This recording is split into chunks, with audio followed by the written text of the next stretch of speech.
Daimler, Mercedes, and Benz are three names that are synonymous with the automobile industry. But what exactly do they signify, and how did they become the iconic brands they are today? To unravel this mystery, we must take a journey back in time to the 19th century when the pioneers of automobile manufacturing were Gottlieb Daimler and Karl Benz. These two German men, although they never met, both developed the world's first automobiles in the same year, which was a remarkable coincidence. The two namesakes eventually merged their companies, leading to the birth of Daimler-Benz. This union was crucial for the survival of both businesses in an intensely competitive market. It was not until many decades later that Daimler-Benz became a prominent entity. Interestingly, this transformation was brought about by a merger that neither Gottlieb Daimler nor Karl Benz celebrated.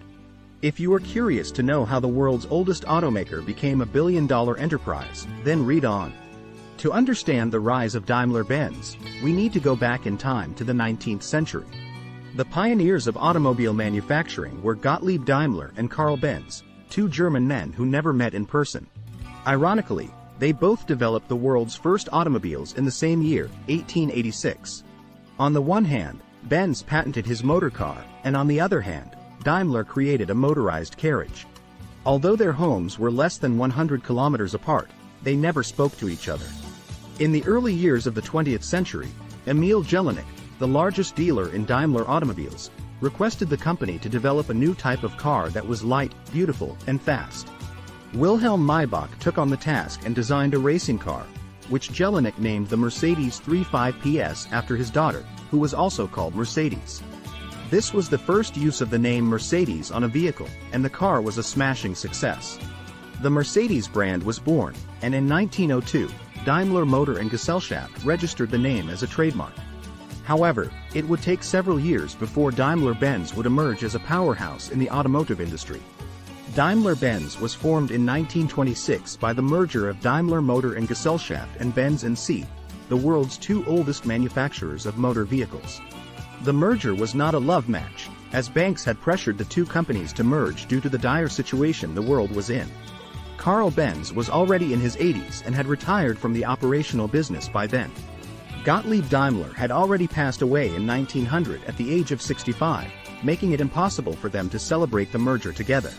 Although the merger created a foundation for what was probably the South Germany region's biggest success story of all time, it had a dark side. Forced laborers and concentration camp detainees were unfortunately involved in the company's massive success. The biggest success story of the southern German automotive industry was not a love match. In the midst of the 1920s, with high inflation and multiple crises, the aftermath of World War I presented enormous challenges for the German automotive industry. From 1914 to 1919, everyone had been focused on the war, and little development work had been carried out on commercial products.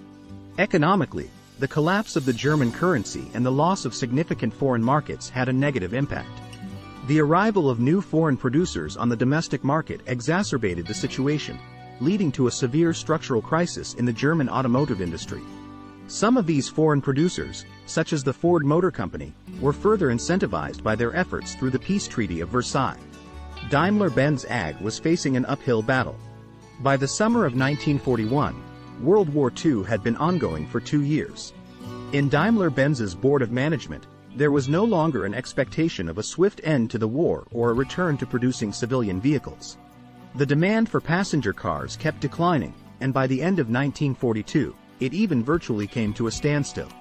Instead, the most important line of business was now truck production, and Daimler-Benz was completely focusing on the manufacture and assembly of military components. As many workers were fighting on the front line, new staff were needed to handle the increased armament production. Initially, the company recruited women to cope with the demand, but that was insufficient, and so they also began using forced laborers. They were monitored by the SS under inhumane conditions, and they were even loaned out to companies in exchange for money. In 1944, almost half of Daimler-Benz's 63,610 employees were civilian forced laborers, prisoners of war, or concentration camp detainees. As unjust as it may be, the company truly prospered during these times, and they continued using concentration camp slave laborers right up until the final days of the Third Reich. However, the years after that would not turn out to be as lucrative anymore. In 1945, the war was finally over, and while people all over the world rejoiced, not everyone was happy. The assessment of the war damage was particularly disillusioning for Daimler-Benz. Under the Potsdam Agreement, all German assets abroad were confiscated and used for the payment of reparations. Daimler-Benz lost all foreign subsidiaries, affiliates, and branches, as well as all assets in the Soviet-occupied areas.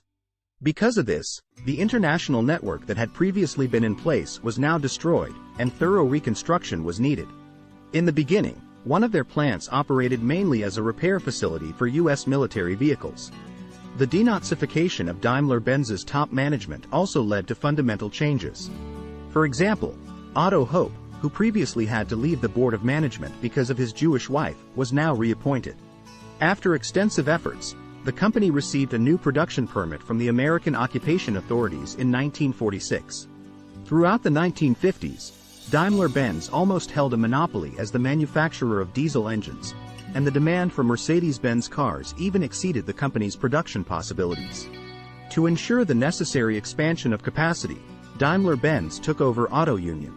Auto Union was an amalgamation of 4 German automobile manufacturers, namely, Org, DKW, Bonner, and Audi, founded in 1932. The combined might of these 4 companies allowed Auto Union to become the second largest automaker in Germany at the time of its creation, but now more than 2 decades later, a new leader was in town.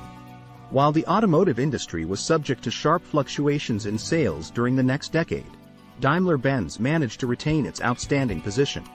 In Europe, Daimler-Benz was leading in the production of cars for discerning clientele as well as trucks and buses, something that is still the case today. With the significant increase in sales and production, the company continued the steady upward trend that had prevailed since the war had ended, and in fact, it was not even interrupted by the oil crisis of 1973, which had been an unusually difficult year for the international automotive industry. Daimler-Benz seemed unfazed by it all and instead managed to continuously extend the basis of its business during the next decades. By 1998, the liaison of Daimler-Benz had endured for 72 years, but now it was time for a change. Taking advancing globalization into account, the company announced its merger with Chrysler Corporation to form Daimler-Chrysler. It was a German-American match made in heaven, and the goal was to safeguard the long-term competitiveness of the companies involved. 1 decade later, however, a general meeting approved the change of the name from Daimler-Chrysler to Daimler, with approximately 99% of the 5,000 assembled shareholders voting in favor. The guiding principle behind this name change was the need to make a clear distinction between the company brand Daimler and the group's various product brands. And so the renaming of the company also involved renaming its production facilities and sales organizations. Finally, some 2 years later, Daimler had relinquished the 19.9% stake it had initially retained in Chrysler. But little did anyone know that a global economic crisis was incoming. As a result of the real estate crisis in the USA, recession set in worldwide, and the global economic crisis deeply affected the automotive industry. The increasingly gloomy market situation led to severe losses. However, despite the worldwide economic uncertainty, Daimler's sound financial position enabled it to continue investing large sums in research and development. And even to this day, more than a century after the company was first founded, it has carried on this pioneering spirit. After the financial and economic crisis, Daimler managed to make a shining comeback in 2010. Daimler and Renault-Nissan agreed on a strategic cooperation in 2010, but the company struggled to manage so many different products under the same name. Daimler has been selling both luxury cars and commercial vehicles for years, with its heavy vehicle operations being the largest truck and bus producer in the world. Investors have long pushed for the heavy vehicle operations to be split off to take advantage of hidden value. In February 2021, Daimler CEO Ola Källenius announced plans to split Daimler in half by renaming it as Mercedes-Benz and Daimler Truck. He called the move a profound reshaping of the company and said that operating as independent entities would be more effective. Mercedes-Benz is the world's most valuable luxury car brand, with an estimated brand value of nearly $50 billion. Daimler's yearly revenue is over 3 times as much. The company's history dates back to 1886 when 2 entrepreneurs changed the automobile industry forever. Mercedes-Benz remains the main luxury automotive division of the Daimler Group today. Thanks for watching and see you next video.